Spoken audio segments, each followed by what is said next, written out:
वाले candlestick pattern के बारे में।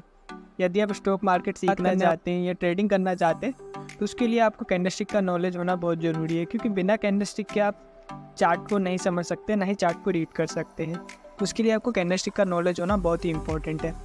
तो चलिए समझते हैं कैंडलस्टिक पैटर्न को। सो फ्रेंड्स, जब भी आप रोड पर जाते हैं तो वहाँ पे आपको ट्रैफिक भी मिलता होगा, ट्रैफिक लाइट्स भी शो होती होंगी। तो उसमें आपने 2 लाइट ज़रूर देखी होंगी। वो लाइट है ग्रीन लाइट और रेड लाइट। ग्रीन लाइट का मतलब है कि आप आगे बढ़ सकते हो, और रेड लाइट का मतलब है कि आपको रुकना है, और एरो भी शो होता है कि आपको किस डायरेक्शन में जाना है। ठीक है, यदि आप इन संकेतों को जानते हैं या आपको पता है तो आप रूल फॉलो करके आप आगे बढ़ सकते हैं। बट यदि आपको नहीं पता और आप आगे बढ़ जाते हैं या नियमों का पालन नहीं करते तो आपको चालान लग सकता है। इसी तरह आपको कैंडलस्टिक पैटर्न भी चार्ट में शो होते हैं या संकेत देते हैं कि आप एंट्री ले सकते हैं या नहीं ले सकते, आपको रुकना है या किस डायरेक्शन में आपको एंट्री लेना चाहिए। सो इसी के लिए हमें कैंडलस्टिक का नॉलेज होना बहुत ज़रूरी है। तो चलिए हम समझते हैं कैंडलस्टिक को।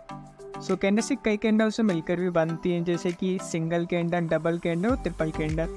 तो आज हम समझेंगे सिंगल कैंडलस्टिक पैटर्न को। सिंगल कैंडलस्टिक पैटर्न में आज हम समझने वाले हैं हैमर को। सो हैमर में आपको बताना चाहूँगा, हैमर एक छोटी बॉडी की कैंडल होती है और जिसमें लंबी विक होती है, जो कि दुगनी तिगनी इसकी बॉडी से होती है। जैसे कि आप चेक कर सकते हैं चार्ट में, जैसे कि ये कैंडल मैंने बनाई है, यहाँ पे इसकी जो बॉडी छोटी है बट इसकी जो विक है इसकी बॉडी से लगभग दुगनी है तिगनी है। ओके, जैसा कि आप चेक कर सकते हैं। सो हम समझेंगे कि ये हैमर कैंडल कहाँ बनती है, किस लेवल पे बनती है। ये सपोर्ट लेवल पे बनती है, रेजिस्टेंस लेवल पे बनती है। ये किस लेवल वर्क करती है, सपोर्ट लेवल पे वर्क करती है, रेजिस्टेंस लेवल पे वर्क करती है, या हमें इसको डाउन ट्रेंड में ट्रेड लेना चाहिए या अप ट्रेंड में लेना चाहिए। तो बताना चाहूँगा कि जो हैमर कैंडल रहती है वो डाउन ट्रेंड में बनना चाहिए और उसका सपोर्ट लेवल पे होना ज़रूरी है। यदि वो डाउन ट्रेंड में बन रही है और सपोर्ट लेवल पे है तो हम उसमें ट्रेड ले सकते हैं, बट उसकी ट्रेड लेने के लिए भी हमें एक कंफर्मेशन कैंडल को ज़रूर चेक करना चाहिए, उसके बाद ही हमें यह ट्रेड लेना चाहिए। तो जैसे कि आप चार्ट में चेक कर पा रहे हैं, यहाँ पे मैंने एक सपोर्ट लेवल ड्रॉ करा है और ये डाउन ट्रेंड में भी था प्राइस। तो जैसे कि आप चेक कर पा रहे हैं, यहाँ पे एक हैमर कैंडल बनी है, इसकी विक उसकी बॉडी से 5 गुनी या 4 गुना है। ठीक है, तो आप जैसे कि चेक कर पा रहे हैं हैमर बना है।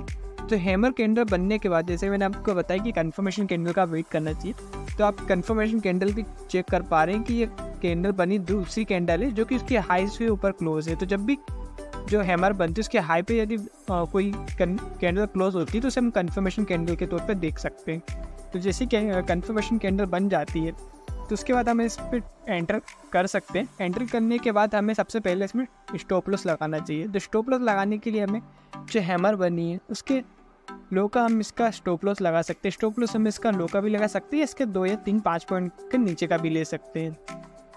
उसके बाद एंट्री लेने के बाद हमें इसका टारगेट भी डिसाइड करना चाहिए। तो टारगेट के लिए आपको जैसा कि आपको सबसे पहले देखना चाहिए कि उसका रेजिस्टेंस लेवल क्या है। रेजिस्टेंस लेवल वही होता है यहाँ से प्राइस रिट्रेस हुआ या डाउन ट्रेंड के लिए स्टार्ट हुआ था। तो जैसा कि आप चेक कर सकते हैं, यहाँ पे सपोर्ट रेजिस्टेंस लेवल मैंने ड्रॉ किया है, जो कि इसका 2465 के करीब इसका रेजिस्टेंस लेवल है। तो आप इस लेवल का इसका टारगेट रख सकते हैं। तो जैसे कि ये हमारे सेकंड कैंडल कंफर्मेशन क्लोज हुई है 2440 पे, तो हम इसका ट्रेड लिए। ठीक है, तो जो कि इसका रजिस्टर लेवल पर भी गया है, बट इसका बताना चाहूँगा आपको बिल्कुल रजिस्टर लेवल पे ही आपको ट्रेड नहीं लेना है, टारगेट नहीं रखना है। इसका रजिस्टर लेवल से 5 या 10 पॉइंट का आप नीचे का जो है टारगेट रख सकते हैं, क्योंकि जब भी प्राइस जाता है तो प्रॉपर रजिस्टेंस लेवल पर ना जाते हुए उसके थोड़े नीचे से ही जो प्राइस है वो रिट्रेस कर जाता है।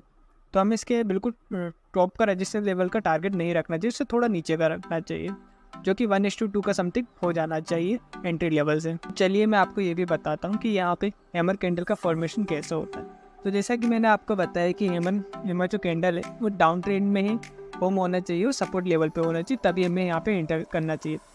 बट ये डाउन ट्रेंड में ही क्यों फॉर्म होनी चाहिए? तो डाउन ट्रेंड में जब भी फॉर्म होती है प्रॉपर इसलिए वर्क करती है क्योंकि जब भी आप यदि शॉर्ट करते हैं या सेल ट्रेड लेते हैं तो आपका जो रेजिस्टेंस लेवल से जो आपका टारगेट रहता है वो सपोर्ट लेवल का रहता है। तो सपोर्ट लेवल पे जैसे ही आपका टारगेट आता है तो आप प्रॉफिट बुक करते हैं। तो सेल में आप यदि सेल करते हैं तो आपको दोबारा बाय करना पड़ता है। ठीक है, तो बाय करने पे प्राइस जो है वो दोबारा ऊपर जाता है। और सपोर्ट लेवल होने के कारण जो बायर हाई प्राइस पे बाय नहीं करना चाहते हैं वो हमेशा सपोर्ट लेवल को ही अपना एंट्री पॉइंट देखते हैं। तो जैसे ही जो प्राइस है वो सपोर्ट लेवल पे आता है तो बायर अपने लिमिट ऑर्डर्स लगा देते हैं, तो जिससे प्राइस वहाँ पे सपोर्ट लेवल हिट करते ही प्राइस का जो मूवमेंट एकदम से बढ़ जाता है। तो जो प्राइस नीचे जाता है वो एकदम से ही हाई डिमांड होने के कारण वो ऊपर क्लोज हो जाता है, तो एक विक फॉर्मेशन हो जाता है। और यदि जैसे ही हैमर फॉर्मेशन हो जाता है, यदि उसके बाद जो कैंडल है एक कैंडल उसके हाई से ऊपर क्लोज हो जाती है, ग्रीन कैंडल बन जाती है, तो हम वहाँ से आप एंट्री पॉइंट ले सकते हैं और उसका रेजिस्टेंस का टारगेट लगा सकते हैं। तो आज आपने समझा हैमर कैंडल के बारे में। सो हम नेक्स्ट वीडियो में समझेंगे हैंगिंग मैन के बारे में। हैंगिंग मैन भी हैमर की तरह ही होता है, बट वो रेजिस्टेंस लेवल पर बनता है और वो अप ट्रेंड में बनता है। ठीक है, तो उसके लिए हम नेक्स्ट वीडियो में समझेंगे। आज के लिए धन्यवाद। यदि आपको वीडियो अच्छी लगी तो लाइक करें, सब्सक्राइब करें चैनल को। आज के लिए धन्यवाद। Happy trading.